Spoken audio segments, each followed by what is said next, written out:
Concrete Institute and International Gateway of India section. He visited Federal Institute of Materials and Testing, Berlin, Germany as a guest scientist.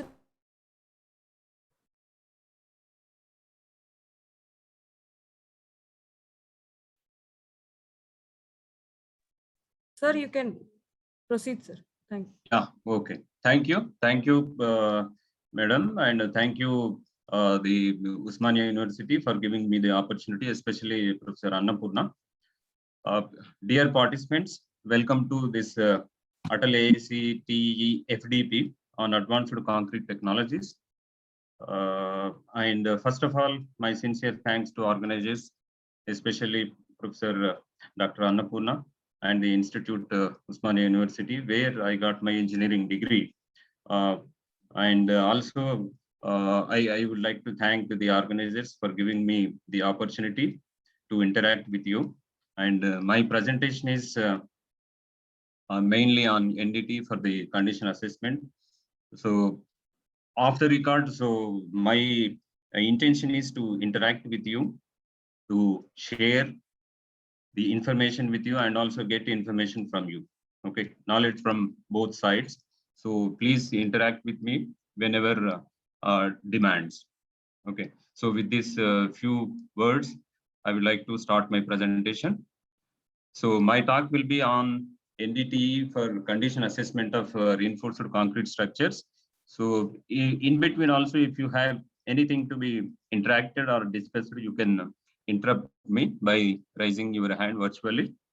I hope all the participants are from faculty.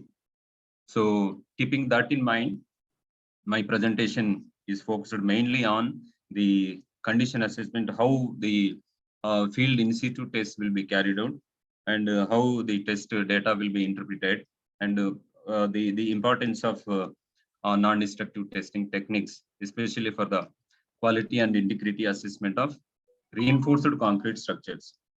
So my focus will be on reinforced concrete structures, and hope that you will follow me. And I am from CSIR SCRC. It is one of the CSIR laboratories, one of the 37 CSIR laboratories. So especially the area where we focus is on structural engineering. So besides this, we have two another CSIR laboratories. One is CSIR CRRI, Central Road Research Institute. The other one is Central Building Research Institute. So my presentation, the outline presentation will be. Are you hearing me? Hello? Yes, sir.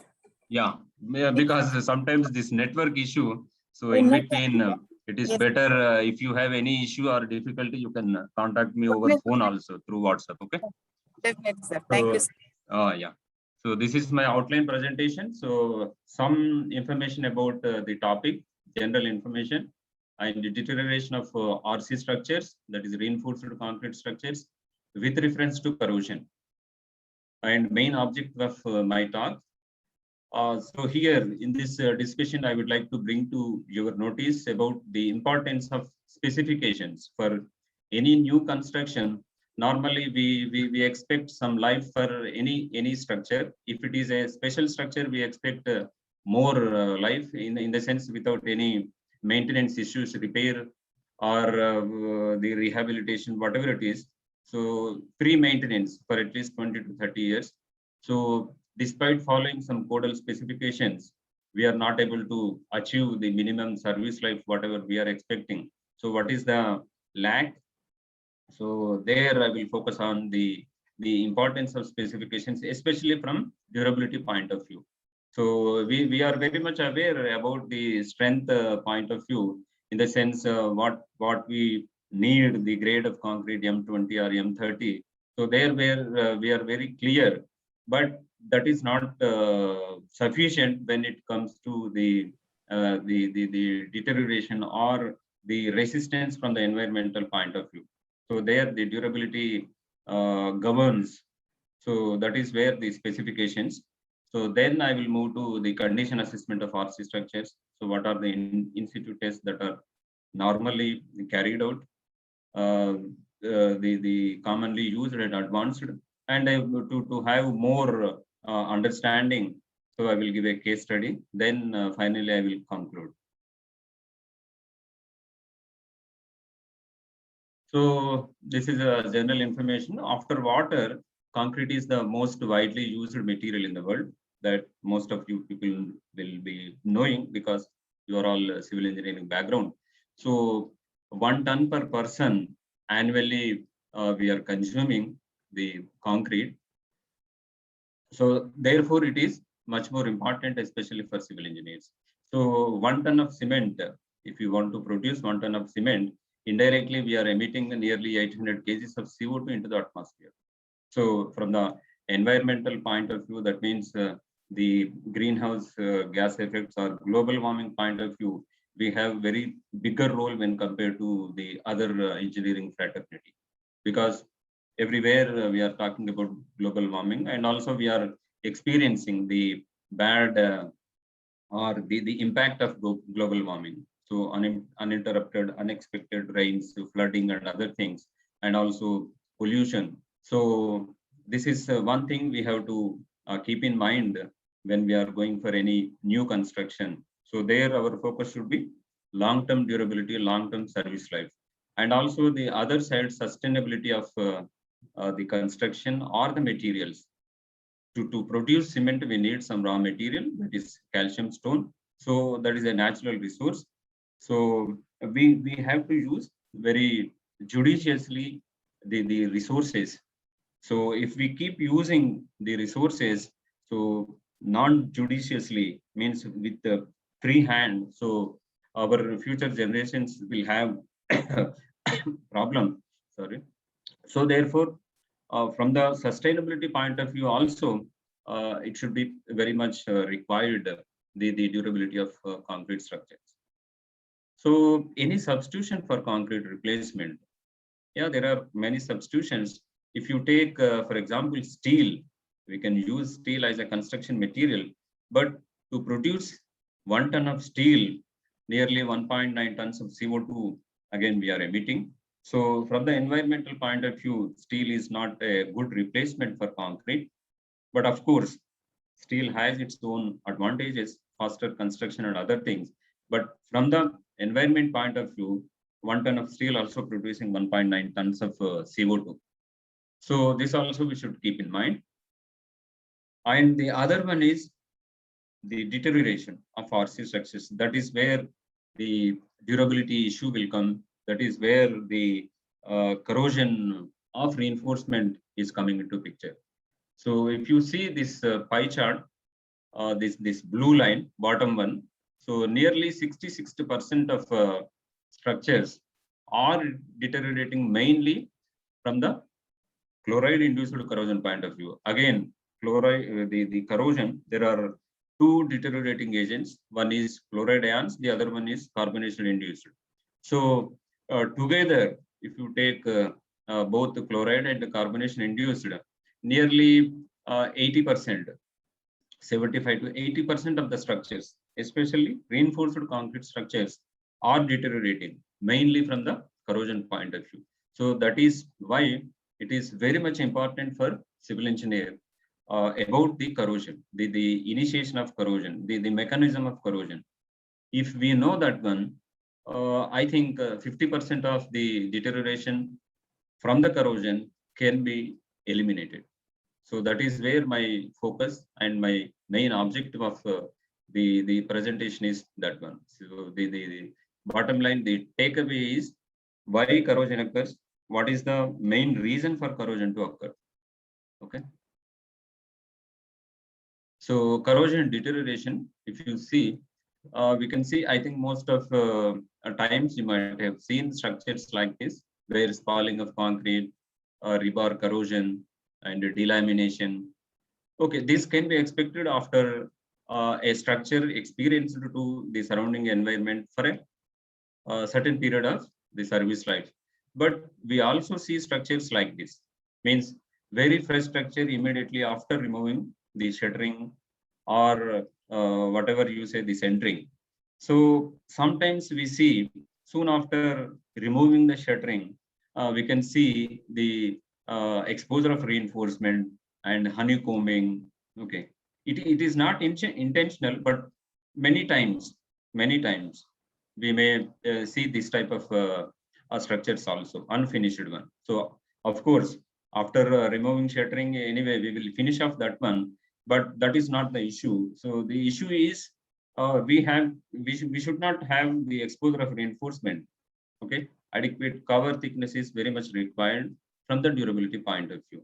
So if we make structures like this, the freshly laid concrete or new structure, so we can expect a deterioration at very early ages, and we can also expect frequent repairs.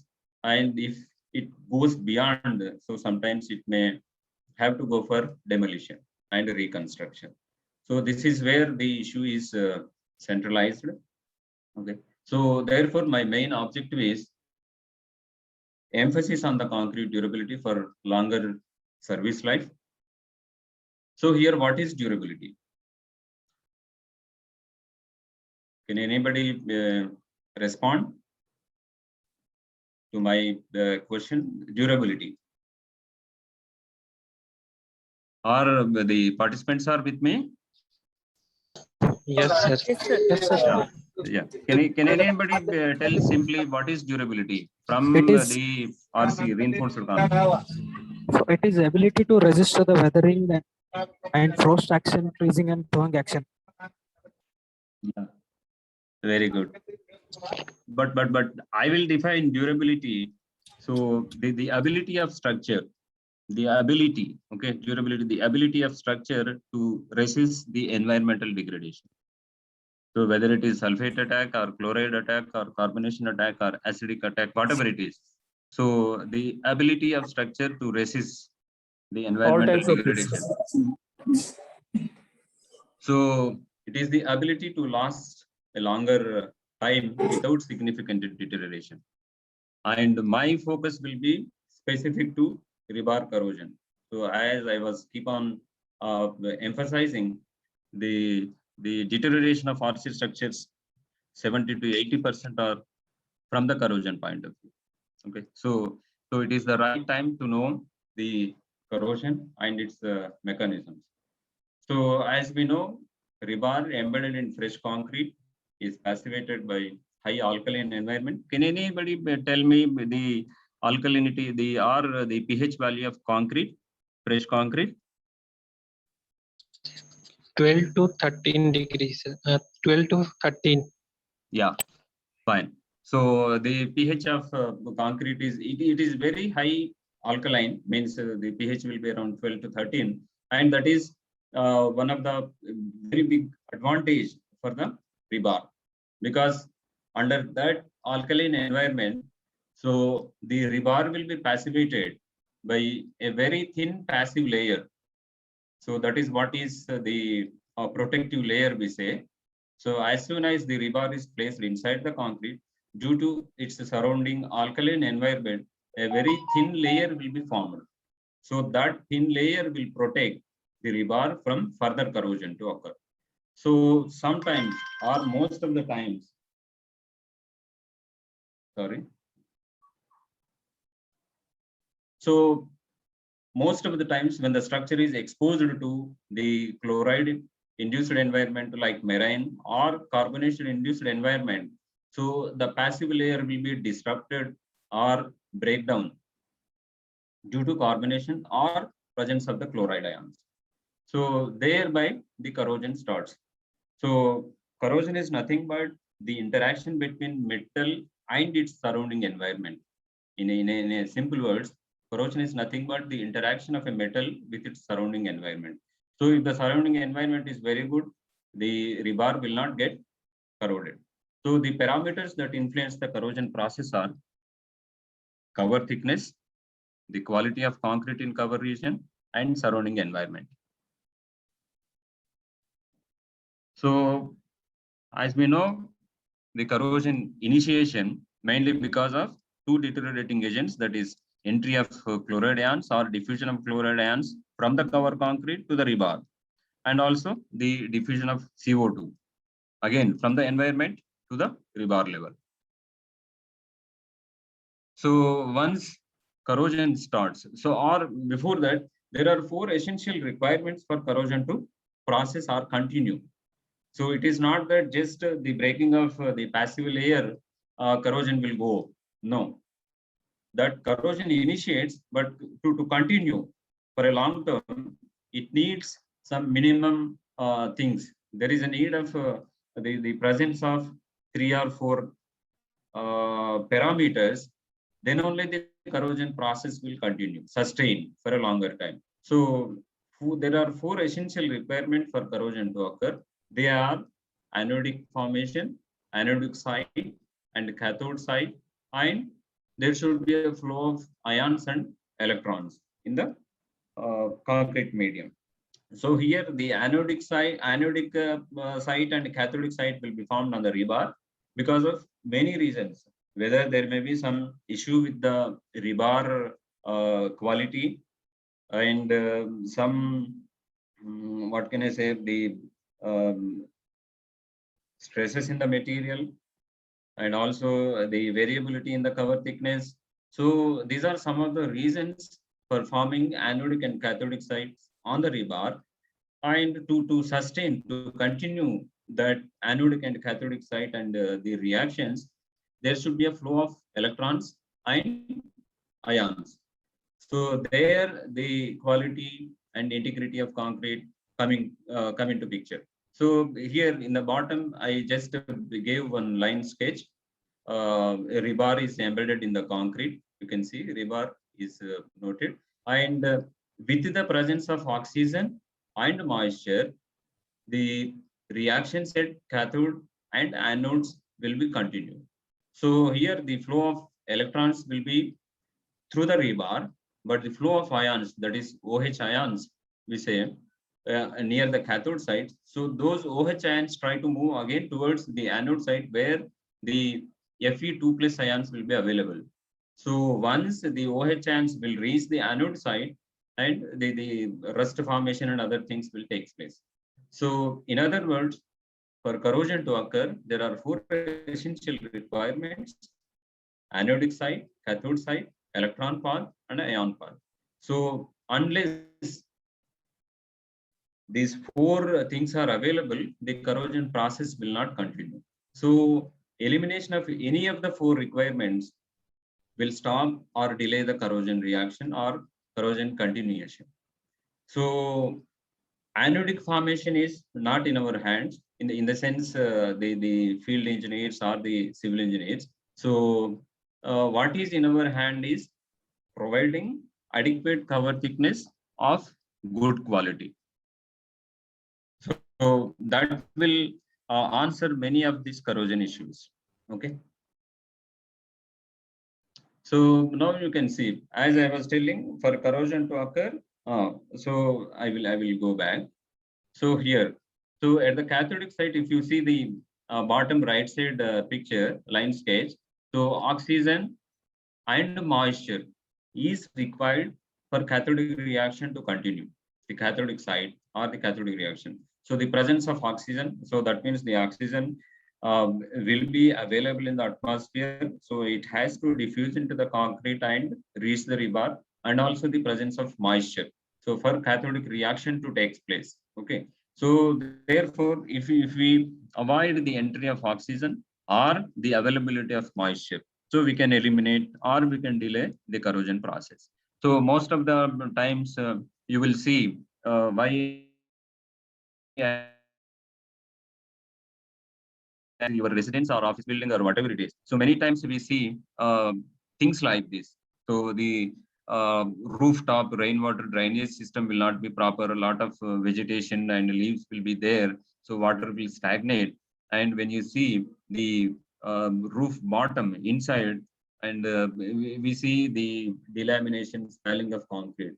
So here the root cause is mainly the top one, that is the entry of rainwater drainage and other things are not proper. So if we avoid the presence of moisture, we can see, and sometimes we see vegetation also on the sides or where the drainage pipes, rainwater pipes are going on. So because of the availability of moisture, a lot of vegetation will present.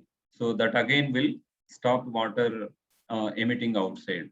So these are some of the sources which we have to see. Instead of applying protective coatings and other things, so better first we clear this rainwater drainages so that the availability of moisture can be minimized so that the corrosion process will not continue. So again, the specifications, concrete construction, during the concrete construction, specifications are very, very important. So nowadays means as of now, we follow the prescriptive specifications such as water cement ratio, minimum cement content, grade of concrete. So during the design of concrete mix, we are specifying water cement ratio should be this much and cement content. Again, this is also from the strength and durability point of view, but this is not meeting the requirements. So despite following these things, we are facing the issues such as rebar corrosion, degradation, spoiling of concrete, okay, reduction in the cross section, many things. And at present, the acceptance criteria is cube strength. So once the cube strength standard cast cube specimens satisfy the strength requirement, then we are saying that the concrete is of good quality. But this is not the strength of the as-built concrete. What we are doing, we are casting the standard cubes and also keeping for standard curing and testing under CTM. But is it truly representing the quality and strength of the on-site concrete or as-built structure? No. So that is where we are lagging. So that means our acceptance criteria also we have to look into. So that is where now not only in India, entire world, the people are looking towards the specifications. So how to specify the requirements of a structure or a mixed design. So one of the main reasons for deterioration, so I can say with my experience and also the literature that is available, inadequate acceptance criteria.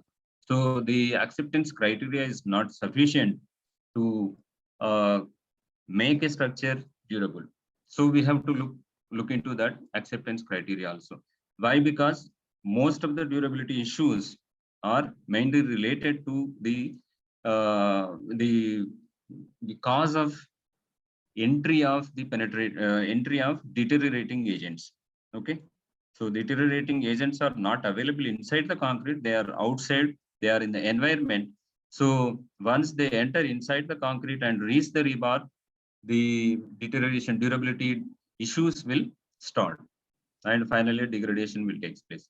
So that means the penetrability of concrete or the transport properties of concrete are very much important when we talk about the durability of concrete or durable structure or long-term service life of RC structure. So not only the strength, the penetrability of concrete, the permeability of concrete are very, very important. The diffusion resistance of concrete, because most of the deteriorating agent, whether it is chloride or carbon dioxide, they diffuse through the cover concrete. So the quality of cover concrete is very, very important from the durability point of view. So that is why I keep repeating the cover thickness, the quality, adequate cover thickness. So transport mechanisms in concrete.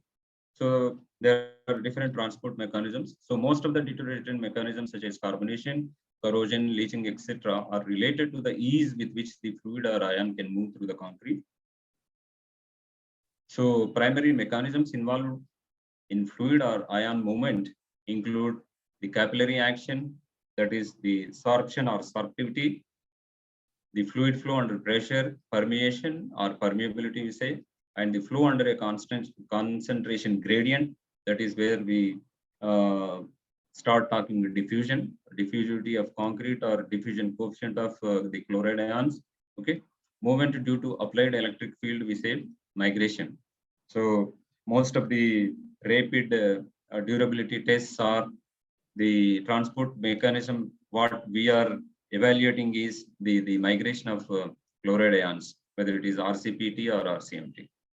So this is the accelerated one, and mostly in the laboratory we do the migration related tests. So these transport mechanisms are characterized by the material properties or composition of the mix. So the idea behind all these tests are to evaluate the permeability or the penetrability of concrete. Why? The permeability is very, very important from the durability point of view. So just to have some idea, I'm giving some durability test before going to the in situ concrete testing.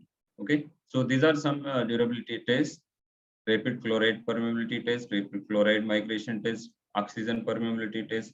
So South Africa proposed this oxygen permeability test indirectly to know the gas permeability, I can say, because for carbonation, the diffusion of carbon dioxide is important. So indirectly, oxygen permeability test will give about the diffusivity of gas.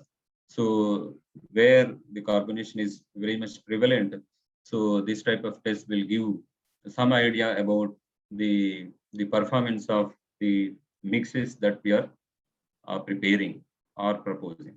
So tin water permeability test, the Garban's water permeability test, sorptivity test, the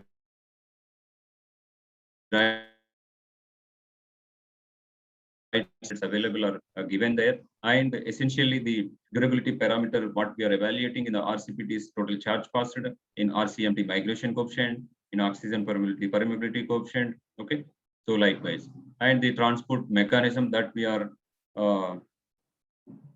targeting or evaluating: migration, diffusion, permeation, etc. Okay, so that means the durability test also to be chosen based on the environment or the structure that is going to experience.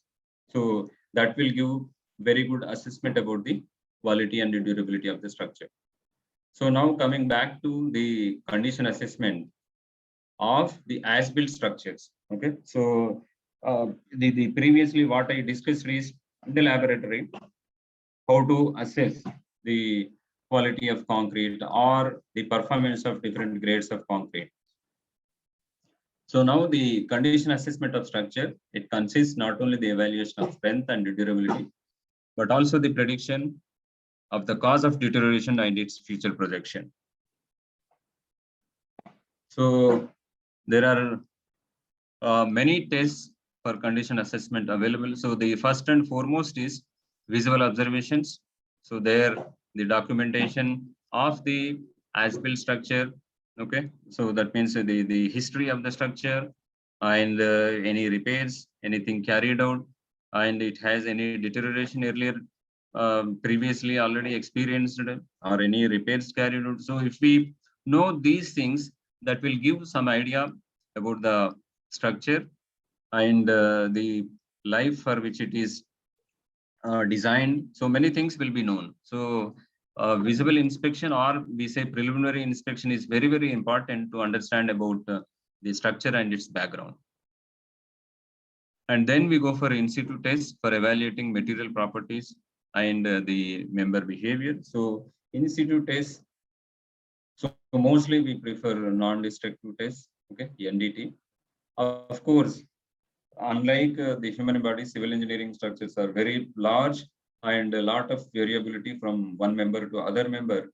So therefore, taking one or two samples and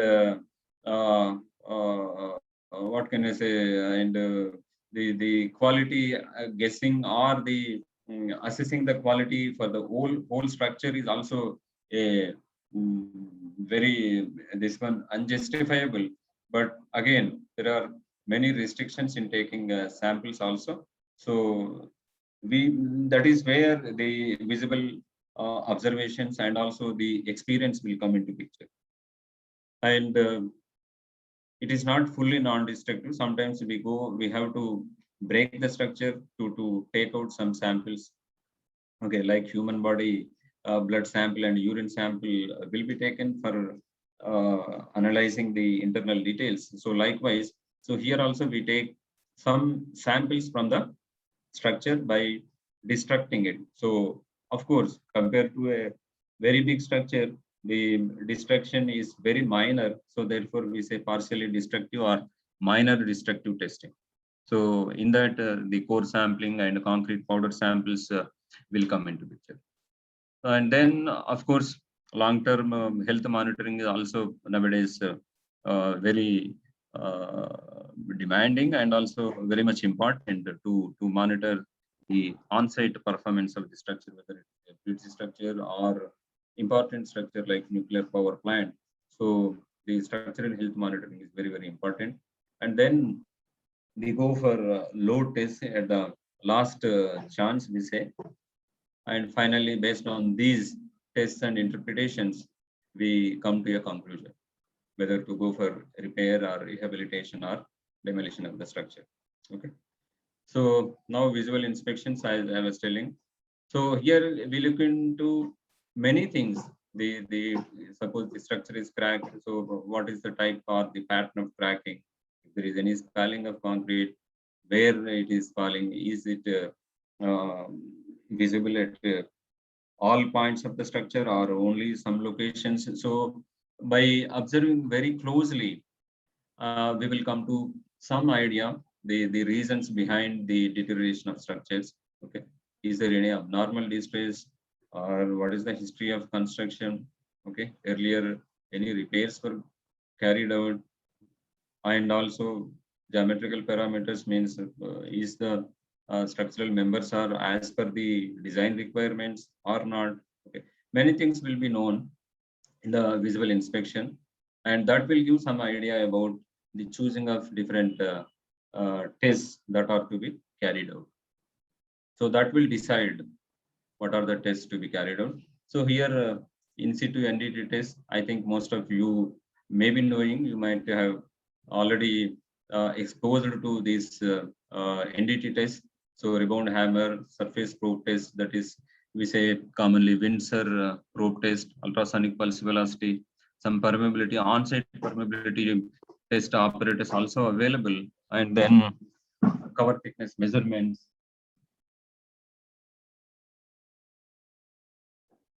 And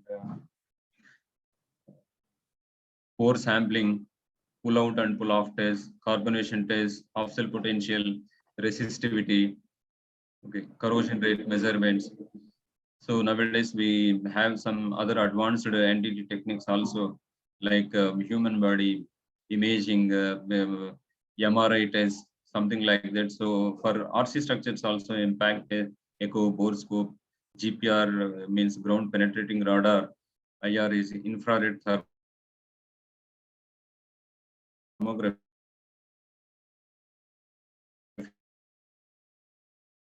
You people are aware about this test. So it is a rebound test.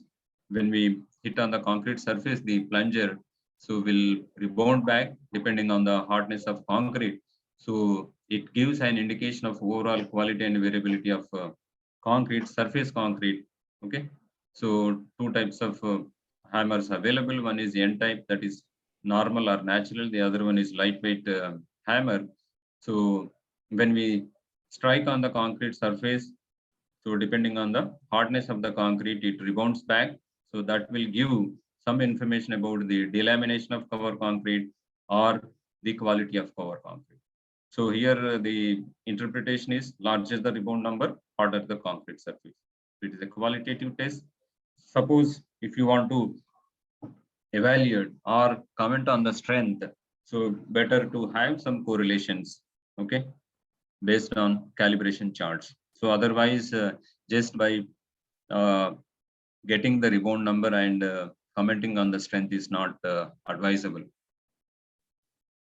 So these are the general guidelines based on the rebound hammer test. So mostly it will give the quality of cover concrete, the top surface concrete. So if the rebound value is greater than 40 means higher number, we say very good to hard layer. And if there is any delamination where you get very low value, so by the way you can say, okay, there are some variability in the concrete quality or the delamination. Okay, so there are some testing standards available: ASTM-C 805, BS 1881, part 202, and we have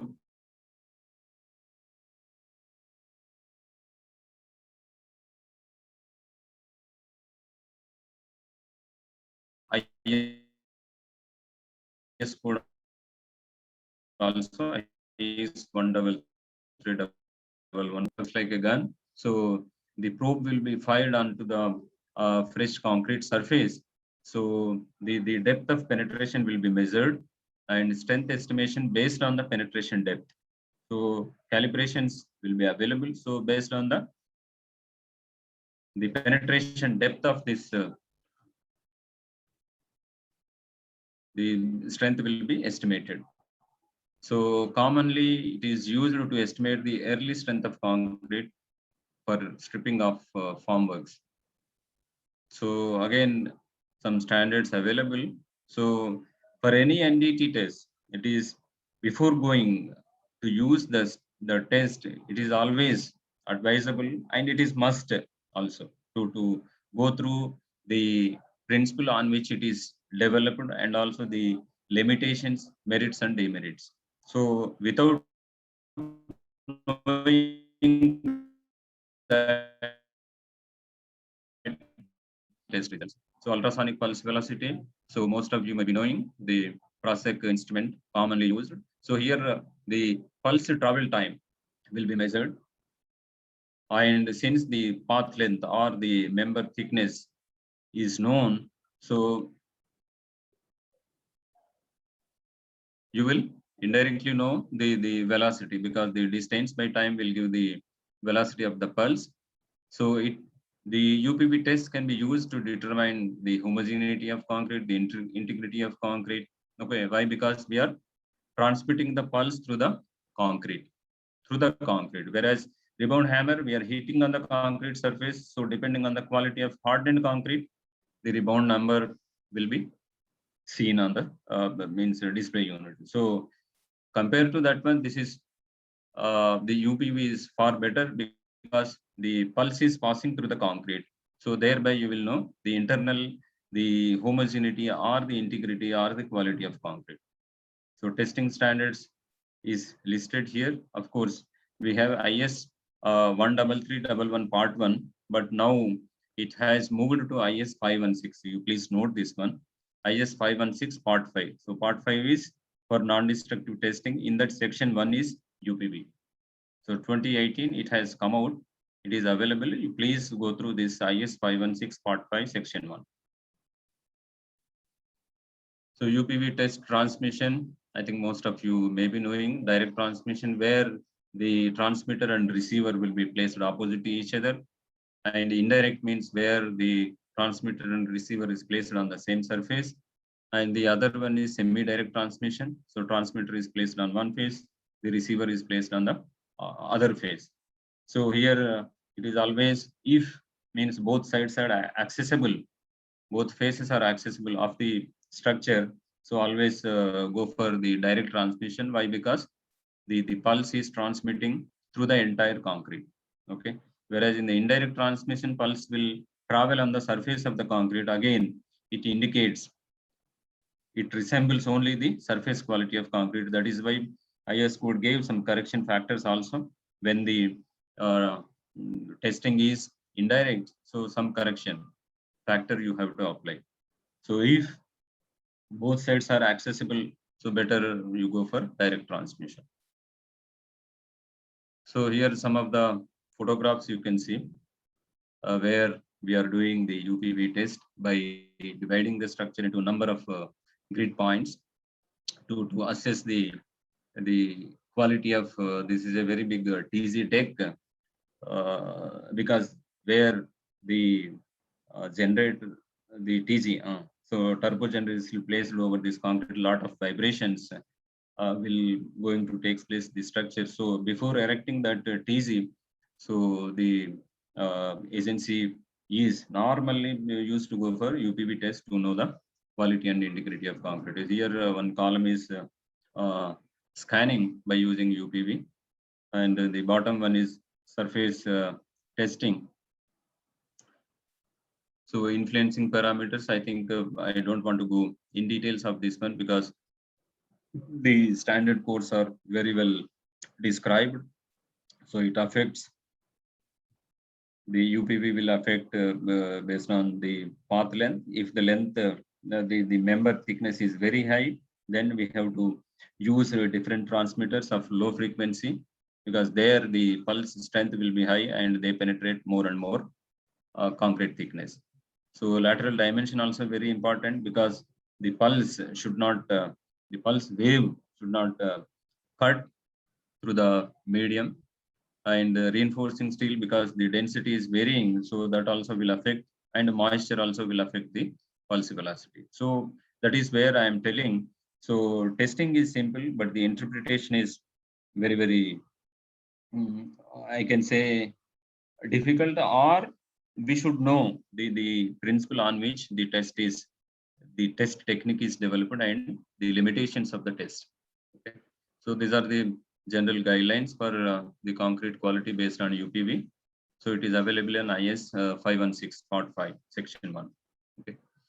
And cover meter, in the sense to adequate cover thickness is very, very important, as I was mentioning, for corrosion to continue. So the 4 essential things, among that the presence of oxygen and moisture are very important. So if our target is to avoid the presence of oxygen or moisture, then the cover thickness quality and also the required cover thickness, that is adequate cover thickness to the rebar, is very, very important from the durability point of view. So nowadays, commercially available cover meters are available. So especially to locate the rebar, and sometimes to estimate the bar diameter, and of course the depth of cover concrete. So testing standards BS 1881 part 204 is available. So it has given some the merits and demerits of this electromagnetic cover meters, how they are working, and also the limitations of those test methods and techniques.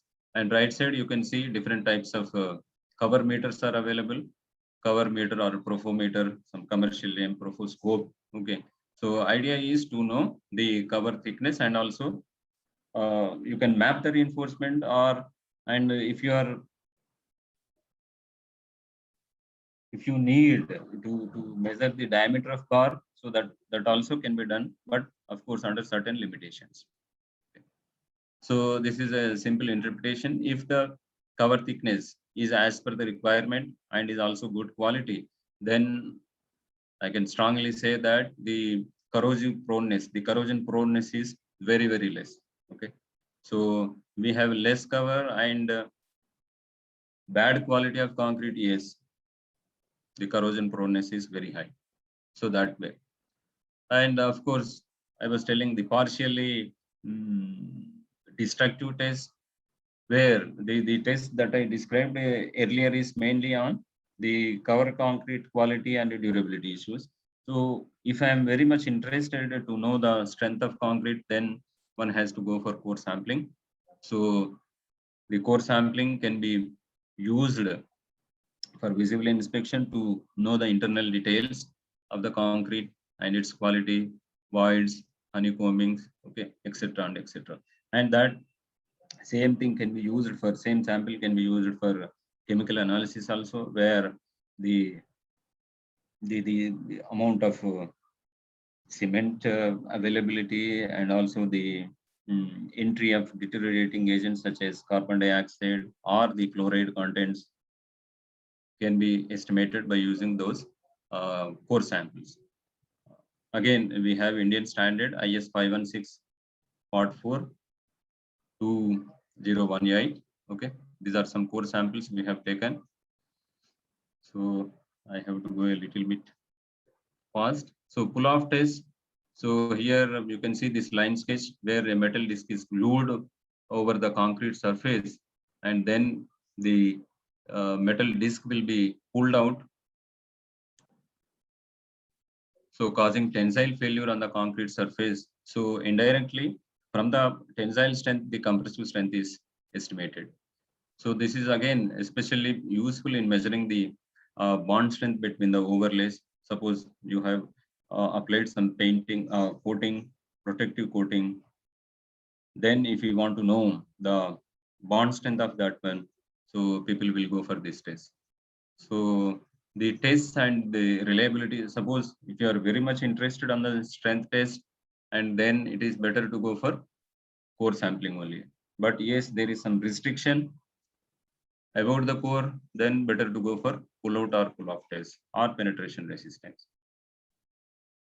But by using UPV and rebound hammer, of course the representativeness is very good, but the reliability is poor.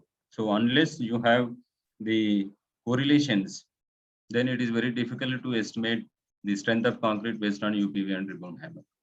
So in addition to that, there are some electrochemical tests from the corrosion point of view. So those are half cell potential and the resistivity of concrete. So half cell potential is used to evaluate the probability of occurrence of corrosion. So it is as per ASTM C876. So here this line diagram gives the standard electrode. Okay. So depending on the type of electrode that you are using, the half cell potentials, the magnitude or the number of half cell potential value will vary, because here what we are doing is the reinforcement bar is working electrode, and the half cell potential, the electrode that is being used in the half cell potential is a reference electrode. So the reference electrode may be any one of this type, whether it is copper sulfate electrode or AgCl like silver chloride electrode, or the saturated column electrode. Okay, so depending on the type of reference electrode, the potential value will also vary. So most commonly this copper sulfate electrode will be used. So as per ASTM C876, if the potential is more negative than -350, then we say that is the proneness of corrosion is very high, and vice versa.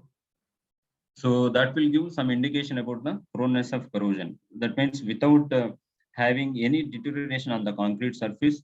So by doing this half cell potential test, the only disadvantage is that we have to break open the reinforcement bar at one or two places, and we have to give electrical connection.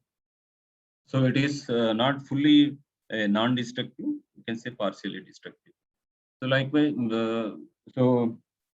when we talk about non-destructive testing, so this concrete resistivity is completely non-destructive test. So where the 4 probes are being used, Venner 4 probe resistivity system. So a low frequency alternate current between two outermost probes are applied, low frequency alternating current, and the inner probes will capture the potential difference, and that potential will be used in evaluating the resistivity of concrete. So this is a simple Venner probe resistivity meter. So the resistivity will be, so if the concrete is having higher resistivity, we can say that is good quality concrete, because as I was telling, so this resistivity will delay the flow of ions. I can say the OH ions, the flow of ions will get delayed if the concrete resistivity is high. Thereby, you can delay the corrosion process. Of course, the test is simple, but it is influenced by many parameters. So moisture is one of the important parameters that is to be taken into account. Okay, so normally saturated surface dry condition is preferable. And besides that, some chemical tests are there. So to determine the extent of carbonation and pH value to assess the corrosive environment, and chloride content, as I was telling, if the chloride content at the rebar level is more, so more means what is that amount? If the chloride level is crossed the threshold chloride concentration, we say that is threshold chloride concentration, then only it will break the passive layer. So depassivation will take place. So if I want to know the amount of chlorides or the concentration of chlorides at the rebar level, so I have to go for this chloride content test. Carbonation test, of course, it is simple. I think you may be I don't know whether you are using this test or not. So break open the fresh concrete from the as-built structure and spray the phenolphthalein solution. So if the concrete is carbonated, then the pink color will not be seen. So uncarbonated concrete exhibits pink color. So in this cylinder, the top, you can see the outer layer is whitish. It is not turned into pink. So that means that much portion is carbonated. So if the carbonation reaches the reinforcement, then I can say the corrosion is already initiated. So this is what I was telling, chloride threshold value. So this again depends on so many parameters, such as concrete mix, type of steel. So when you use the stainless steel instead of mild steel, then the threshold value, the chloride threshold value will be very high. So thereby it takes more and more time for depassivation. Corrosion rate, of course, commercially available instruments also in the market. So their corrosion is already started. So the rate of corrosion, if you want to know. So if you want to go for some protective measures like cathodic protection and other things, there the rate of corrosion is very, very important. So the amount of impressed current that is to be applied is depends on the rate of corrosion. So here some guidelines are available. If the corrosion rate is 0.2 to say 0.5, the corrosion rate, the assessment, the intensity or the impact is low to moderate. When it is greater than 1, then the risk, the corrosion rate is very high. So you have to take immediate steps for corrosion protection of the structure. Okay, and this is a ground penetrating radar, completely non-destructive, and it includes the antenna, transducer, control unit, display unit. Okay, so it works by sending a pulse of electromagnetic energy into the material and recording the strength and time for the return reflected signal. So essentially here you can see the right side, there is some,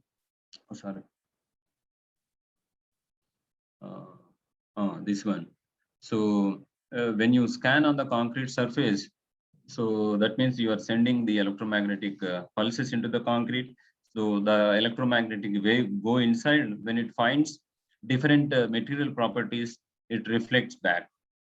Part of the energy will reflect back and part of the energy will go to the bottom of that member.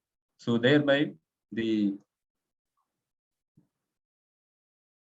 I can say the image will be formed. Okay, and you can see the internal details of the reinforced concrete. So here the antenna sends a short duration pulse of electromagnetic wave.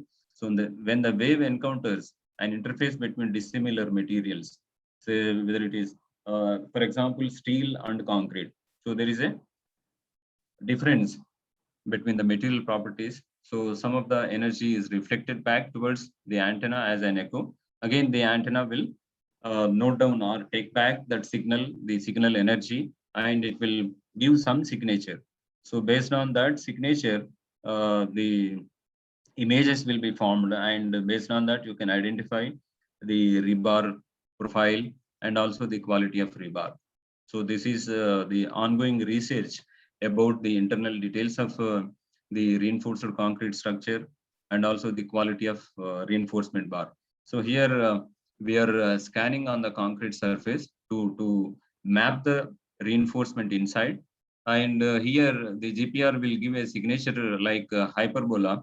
On the right side you can see wherever the hyperbola is there, so that is the reinforcement. Okay, and spacing of reinforcement, and if you see the vertical scale, the position of the reinforcement. And here bottom left side I gave a photograph of the reinforcement arrangement, and after that the concrete was laid, and we have taken some GPR measurements to know, to understand the GPR, the application. So here it is very easy to map the reinforcement when the structure is already built over. Okay, and also the ongoing research by using GPR, the quality of reinforcement bar, whether any corrosion initiated or any reduction in the rebar size. So that type of research work is going on. Of course, there the civil engineering knowledge is not sufficient. So in addition to that, one should have the image processing techniques and also the electromagnetic waves and their behavior. Okay, some physics also required, and also the electronics background. The fellow who is good in image processing and also the filtering techniques, etc. and etc. So of course, in a simple thing, if you are using GPR for mapping the reinforcement, it has an advantage over the cover meter. So where there is a congestion of reinforcement, rebar locator or the cover meter has some limitations. So whereas this GPR will give good information about the internal details of the rebar when a large cover thickness and also the densely placed the reinforcement. So we did some parametric studies, and those details are available in Indian Concrete Journal. So the impact echo method here, impact generated stress waves propagate through the concrete and masonry. So this test can also be used for masonry structure, especially to identify the locations of delaminations, voids, honeycombings. So here the impact echo, a small cylindrical ball, small hammer type, I can say. So will hit on the concrete surface, and very close to that, the what can I say, the scanner will be placed, and that will receive the reflected signals, sound wave signals, and that will be captured and recorded in the display unit. So the main application is location and extent of floods, that is delamination of cover concrete and other things. And it has a testing standard of ASTM-D 4580. So endoscope like human body. So this technique is also used to visualize voids, types of construction materials, cracks, deposits, foreign substances, and residues, etc. So this is again a destructive test where a small hole will be drilled inside, drilled from the surface to a depth, whatever we need. Okay, the examination, whatever extent you want to examine the structure, the material, whether it is masonry or concrete, and then the bore scope will be sent into the hole. So the main what can I say, the principle is that a light will be transmitted from the light source through a glass fiber cable into the bore scope. So that means the internal portion will be illuminated, and camera will be captured. The photo will be captured to know the internal details. So especially for heritage structures, or when we don't know about the history of the structure or the material of the structure, that means whether the structure is laid with different types of materials or not. When you don't know anything about the structure, so bore scope will give very good information.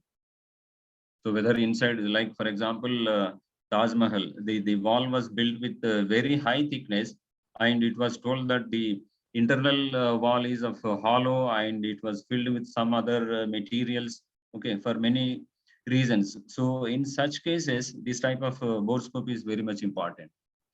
So infrared thermography, nowadays it is being used for many applications. So it is a technique for producing a visible image of the heat energy emitted from the surface of an object. So that means it is a capture of temperature contours. You can say the surface temperature contours. So depending on the temperature, surface temperature, the contour will be formed. That will be captured by this IR camera. So when there is a what can I say, the dampness or leakage, okay, so that will be easily identified, because wherever there is a dampness, the surface temperature of that portion compared to other portion is less. So thereby we can identify the dampness, the sources of dampness or sources of leakage Okay. So suppose the structure is very large and the destructive tests are not possible to carry out. So in such cases, the IR camera is very much helpful. So the summary of different tests. So I just gave a small table based on the application or the requirement. What are the tests, the preferable, or I can say the tests that are suggested for different applications. Okay. If you are looking only for strength, then better you go for core, pull out or pull off or penetration resistance. You need not go for the surface hardness, rebound hammer or UPB, because these tests, core, pull out, pull off and penetration resistance, are more reliable than the other tests that are available. And if you are very much interested about the proneness of corrosion, then better you go for half cell potential, resistivity, cover depth, carbonation, pH. Okay. The structure is very fresh. You have no doubt about the corrosion. So your interest is only the strength or the quality and integrity. So better you go for the surface hardness, rebound hammer or UPV. Okay. So like that. So depending on your requirement, you have to choose different tests. So having known about the NDT and PDT test, so just to give more understanding about the application of these tests, so I will give a simple or one case study. So one case study, that is the condition assessment of IDCT RC walls. We have carried out, SERC taken up this job. IDCT means induced draft cooling tower. So in most of the thermal power plants, this cooling tower will be available. Of course, this work has been published in construction and building materials. So the structure is, it is induced draft cooling tower. So the main purpose of this one is the hot water that is coming from the condenser will be cooled to a certain level again, and the water will be sent back. So that means recirculation of the water. So this is the typical view of IDCT. So here the agency constructed this IDCT, and also you can see it is a framed structure, and the columns between the walls are the 9 cells. The walls between the cells were constructed with the RC wall. So that is what the space between peripheral beams and columns is covered with the RC wall of 130 mm thickness. But just after commissioning, and the owner found some leakages and dampness from outside of the walls on the outer face, and then they got doubt. So this will lead to any long-term durability issues. Then they came to SERC. This is the background of this one. Dampness, seepage on the outer face of IDCT walls within 2 years of commissioning. So normally the structure is designed for I think a minimum of 20 years. And just after commissioning, within 2 years, they observed the dampness and seepage. And immediately they did some repair works, that is some coal tar coating were applied, but it was not successful. So they were still in more this one, what can I say, they were worrying about the durability of the structure.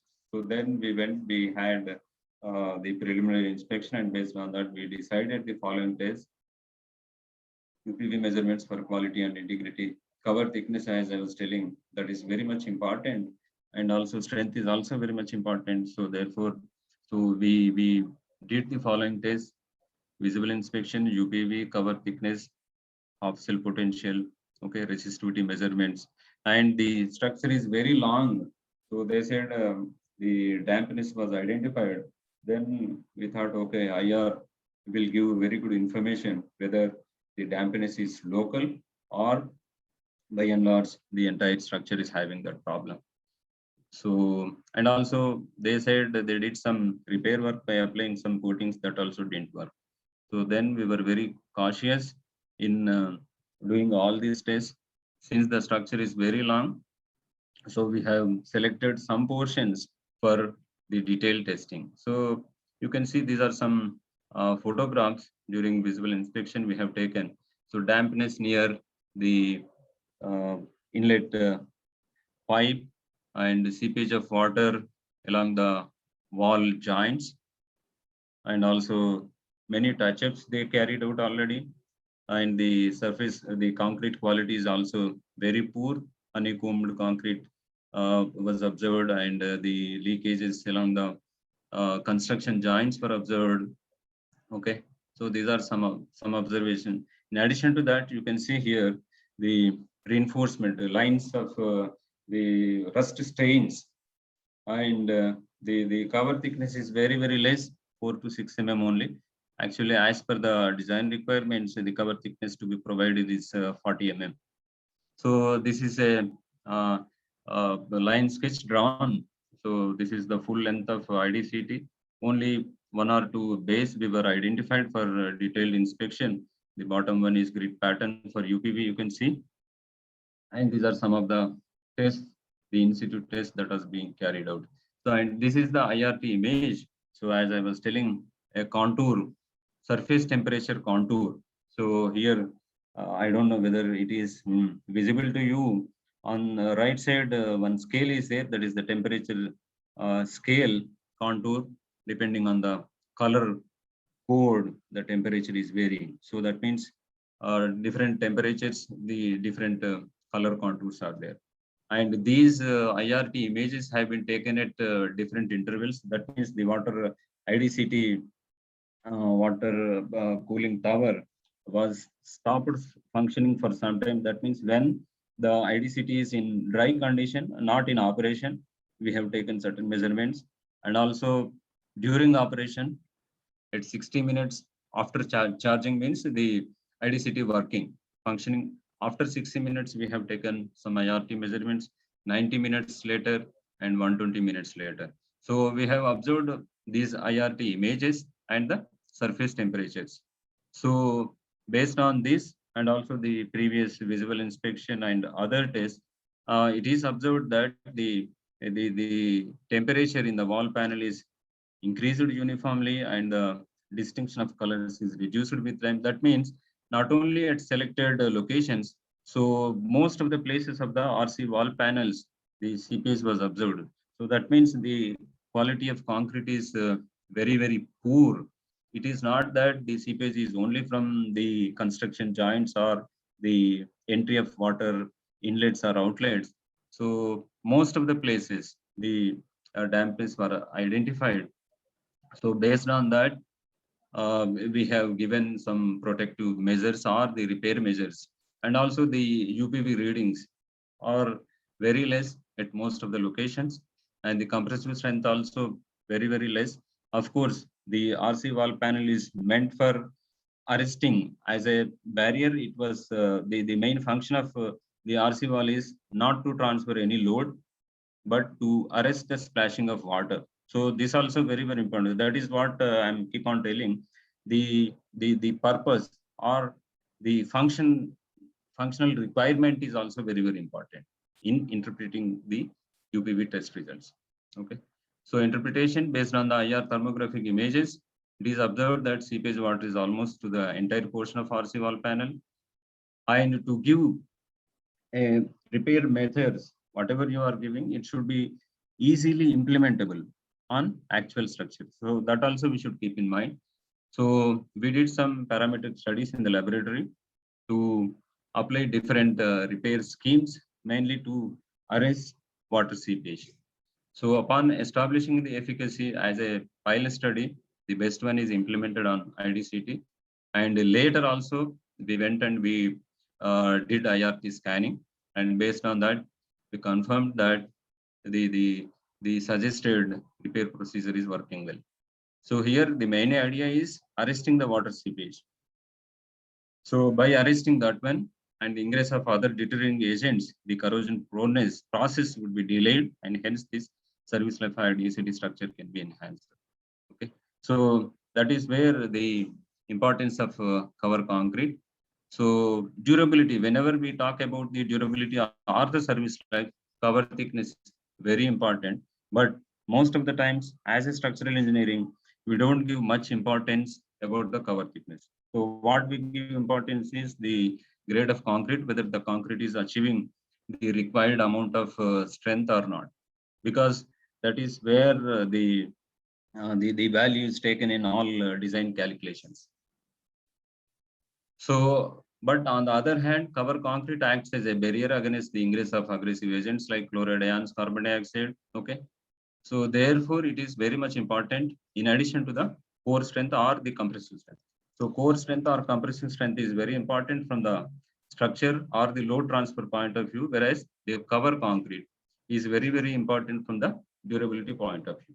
So the cover that is protecting the internal concrete or the reinforcement from the external environment.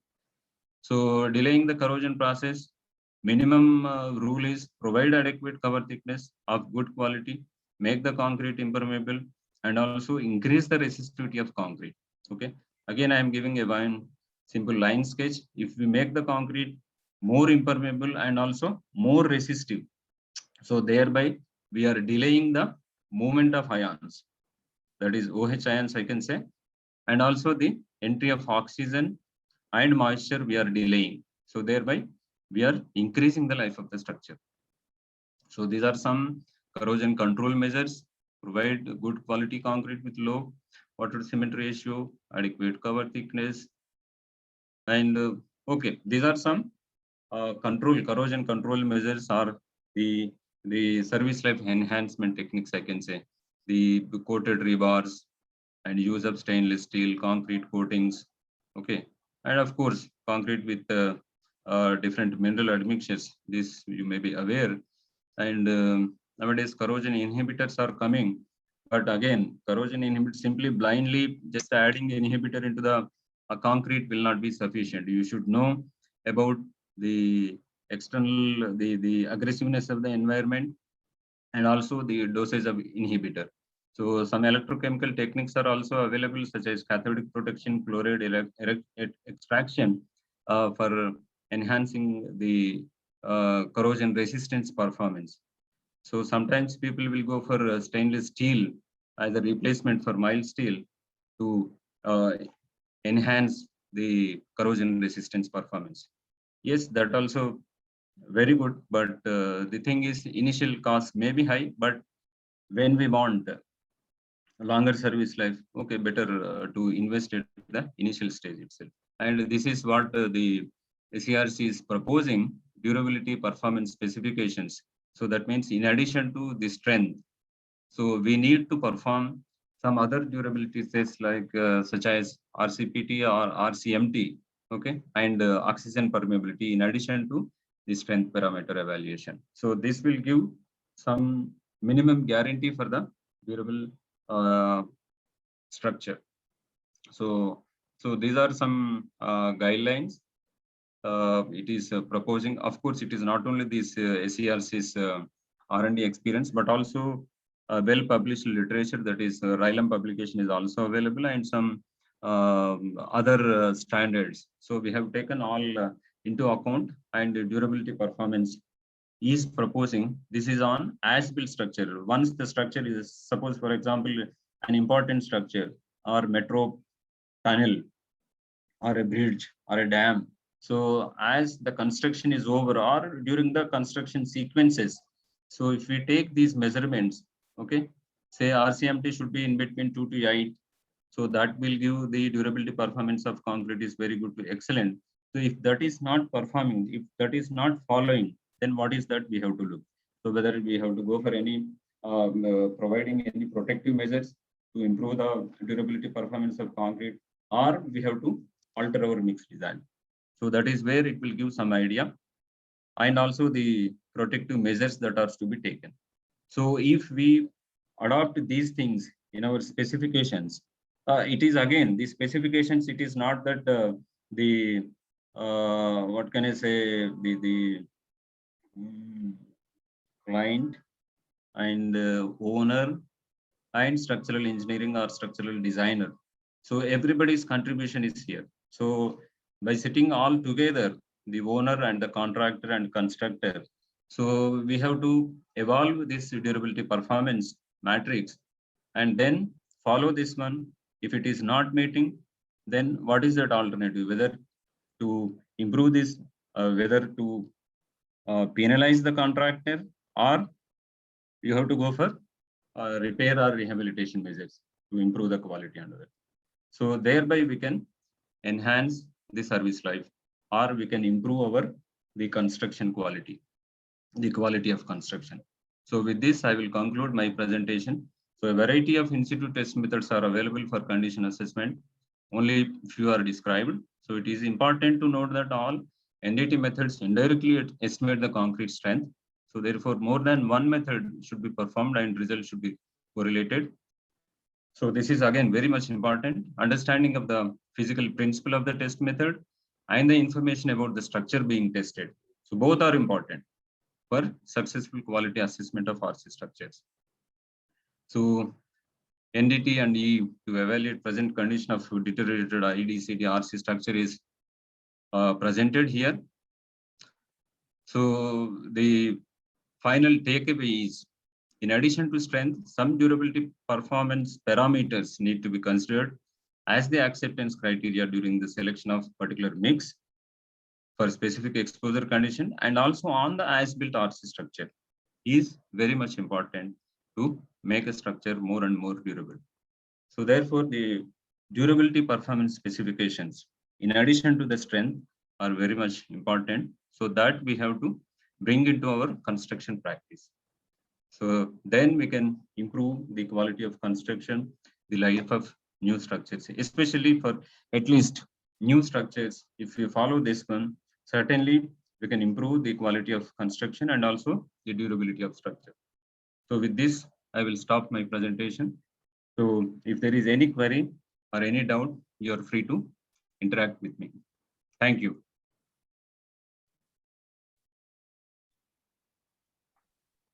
Thank you, sir, for enlightening us with so many details regarding the NDT methods. We have any participant is interested to ask any queries, please let us know. Please raise your hand, and or you can straight away put your question.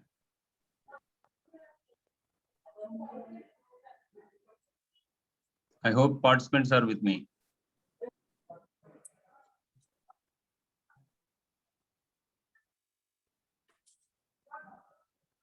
Yes, sir.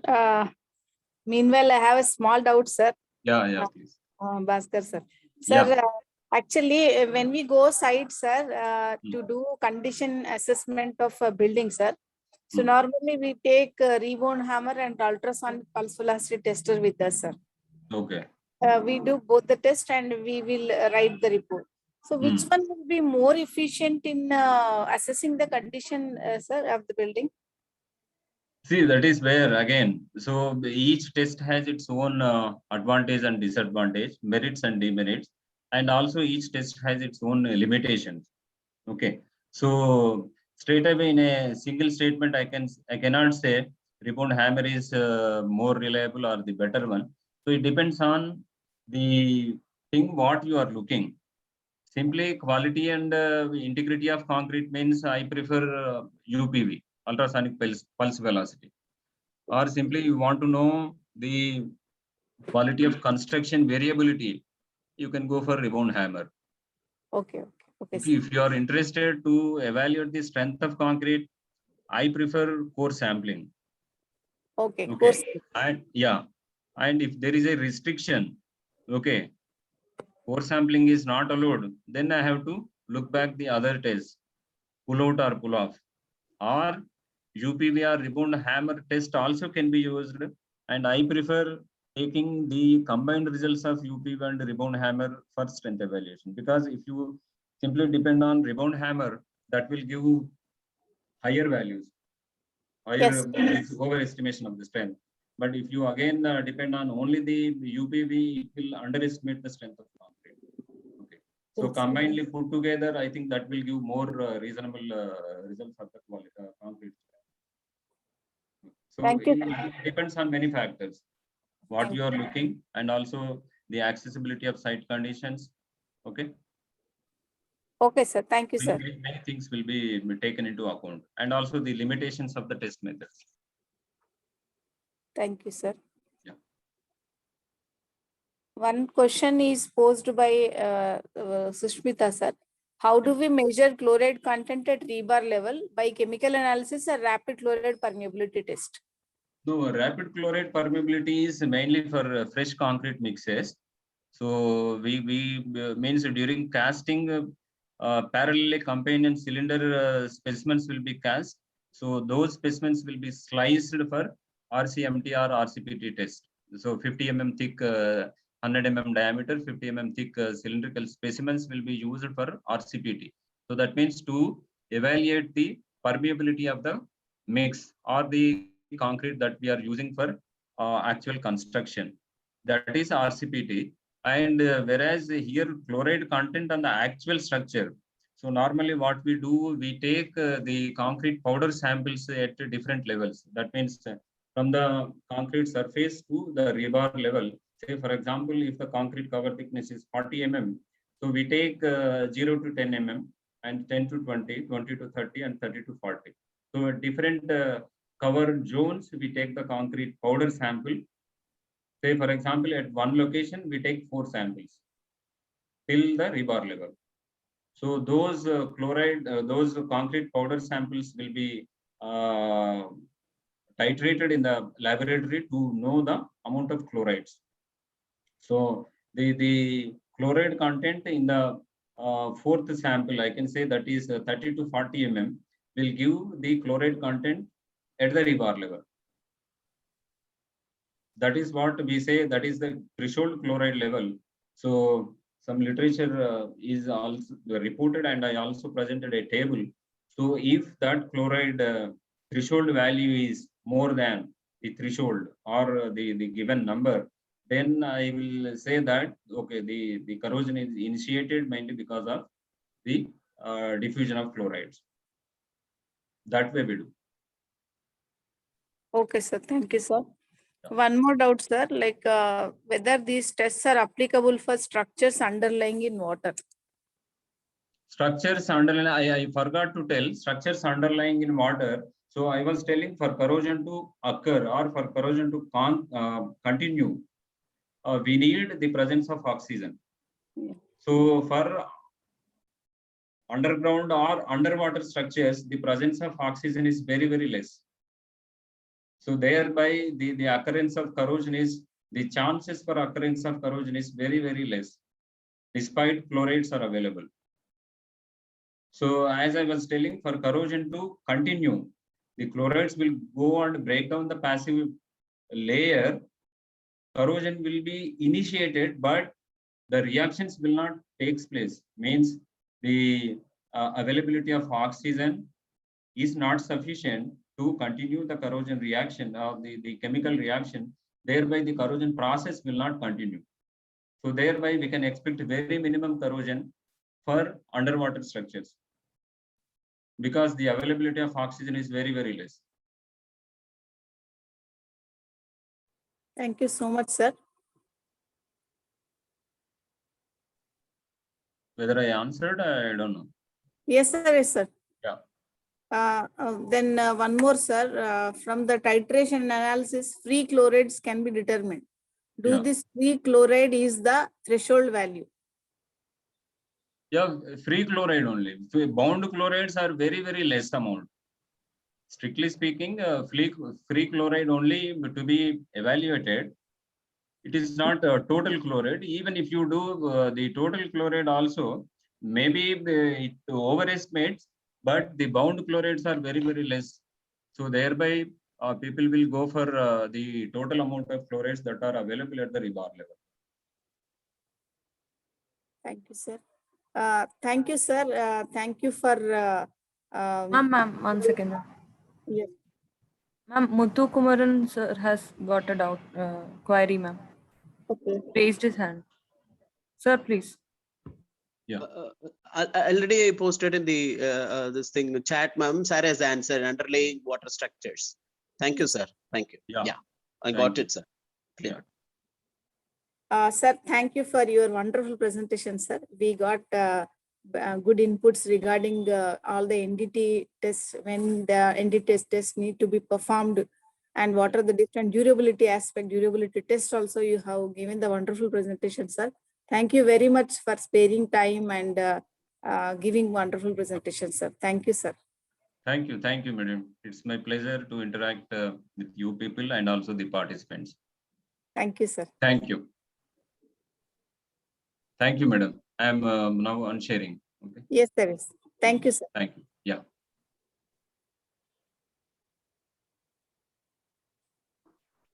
Yeah, one announcement to all the participants. Now we'll have a lunch session from 1:30 to 2:30. Please join back at 2:30. So before 2:30, 15 to 20 minutes before 2:30, we'll be sharing again the Google form for session 3. To fill that Google form, only stipulated time will be given. I said already for Google, for this session 3, we are not going to allow you. Strictly, it is time bounded one. Okay, it is 2:15 when the session will start at 2:30. So 2:45, that Google form will not receive the responses. Please cooperate for the smooth conduct of FDP. Okay. Respond 15 minutes before session only, we'll give the Google form. So fill the Google form and send us, then join the session with your unique ID. Thank you. If anybody is having a doubt, please ask me, or else we'll stop the session now. Join back at 2:15 because 2:20. So because the session will start at 2:30, so you join back at 2:20. I hope I'm clear.